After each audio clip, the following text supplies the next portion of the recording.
আমার খালাতো বোন, মামাতো বোন এবং ফুফাতো বোনের সাথে দেখা দেওয়া জায়েজ হবে কি? জানালে উপকৃত হবে। জটিল প্রশ্ন ভাই। হুজুর সাল্লাল্লাহু আলাইহি সাল্লামকে স্বপ্নে দেখা যায়, এটা হাদিসে আছে, কিন্তু কেউ একজন তা বিশ্বাস করলো না, তাহলে কি ইমানের সমস্যা হবে? যে প্রাণী খাওয়া হালাল, ওই প্রাণী অ্যাক্সিডেন্ট হলে জবাই করা কি ঠিক হবে? যেহেতু প্রাণীটির মৃত অবস্থা, অনেক জায়গায় এমনটা করা হয়। কোনো প্রাণী অ্যাক্সিডেন্ট করে মরণাপন্ন অবস্থা হয়ে গেছে, এখনো রূহ আছে, তাহলে ওইটা জবাই করে খাওয়া যাবে। এটা জবাই করে খাওয়া, যেহেতু তার মধ্যে কি আছে? প্রাণ আছে। আর যদি মারা যায় তাহলে এরপরে আর জবাই করলে ওইটা খাওয়া যাবে। অনেক জায়গায় এরকম মরা গরু এটা চামড়া ছিলে হয়তো বিসমিল্লাহ বলে আল্লাহু আকবার বলে উঠলে মানুষকে খাওয়ায় অনেক হোটেলে, আসে না? পত্রিকা অনেক সময় আসে। তো সেটা কিন্তু হারাম হবে, কারণ আল্লাহ তাআলা কোরআনে কারীমে স্পষ্ট বলেছেন, হুররিমা আলাইকুমুল মাইতাতু ওয়াদ-দামু ওয়া লাহমুল খিনজির ইলা আখিরিল আয়া। মৃত যে কোনো প্রাণী খাওয়া আল্লাহ তাআলা আমার জন্য হারাম করেছেন। আমার খালাতো বোন, মামাতো বোন এবং ফুফাতো বোনের সাথে দেখা দেওয়া জায়েজ হবে কিনা? জানালে উপকৃত হবে। জটিল প্রশ্ন ভাই। জটিল কেন বললাম? খালাতো বোন, মামাতো বোন, ফুফাতো বোন, এদের সবার সাথে পর্দা করতে হবে, অথচ এদের সাথে পর্দা করাটা আমাদের সমাজের সবচেয়ে কঠিন কাজ। ঠিক না বলেন? ভাবির সাথে পর্দা করা সহজ না কঠিন? অথচ ভাবির সাথে পর্দা করা লাগবে কি লাগবে না? আমাদের সমাজে ভাবি এবং দেবর সম্পর্কটা, এটাকে দেখানো হয় এক ধরনের খুনসুটি করার রাইট, অধিকার আছে এই টাইপের সম্পর্ক হিসাবে। ঠিক কিনা বলেন?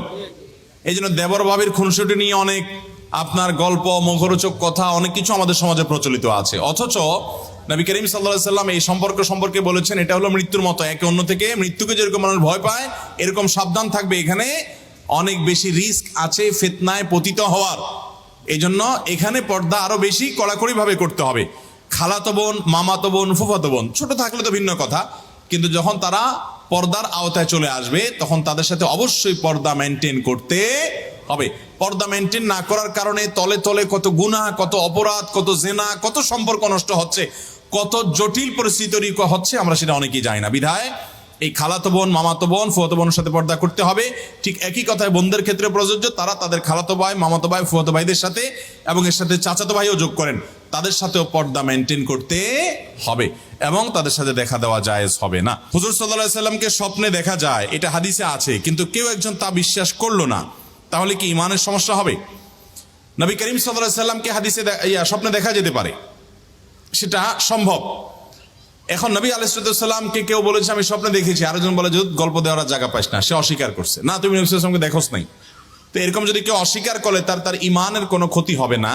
তবে কোনো মুসলমানের প্রতি কুধারণা করা, মন্দ ধারণা করা গুনাহের কথা, সেই জায়গা থেকে এটি গুনাহের কারণ হবে, সেটা ভিন্ন বিষয়।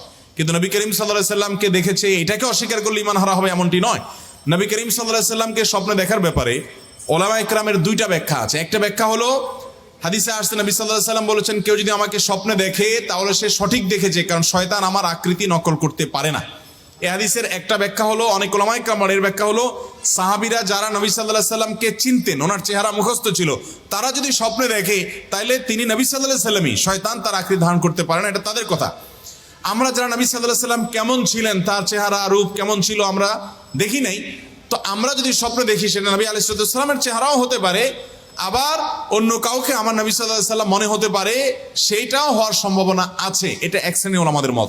আর অন্য অনেক ওলামাদের মত হলো না, কেউ যদি স্বপ্নে দেখে, কেউ তাকে বলল নবী সাল্লাল্লাহু আলাইহি সাল্লাম, অথবা তার মনে হতো নবী সাল্লাল্লাহু আলাইহি সাল্লাম, তাহলে তিনি কিয়ামত পর্যন্ত যেই দেখুক না কেন, সে নবী করিম সাল্লাল্লাহু আলাইহি সাল্লামকেই স্বপ্নে দেখেছে, এবং এটি সন্দেহাতীত ভাবে তার জন্য একটা শুভ সংবাদ যে তিনি নবী সাল্লাল্লাহু আলাইহি সাল্লামকে স্বপ্নে দেখেছেন। যদিও এই স্বপ্নে দেখলেই তিনি নিশ্চিত হয়ে যাবেন তাহলে আমি সাহাবী হয়ে গেলাম, আমি জান্নাতে চলে গেলাম, এরকমটি মনে করার কোনো সুযোগ নাই। নেক আমল আমাদেরকে অব্যাহত রাখতে হবে। বাকি কারোর স্বপ্ন কেউ দেখার পর যদি সন্দেহ করে অন্য কেউ, না তুমি দেখো নাই, বা নবীকে দেখো না অন্য কাউকে দেখছো, তাহলে তার এর কারণে ইমানের ক্ষতি হবে না।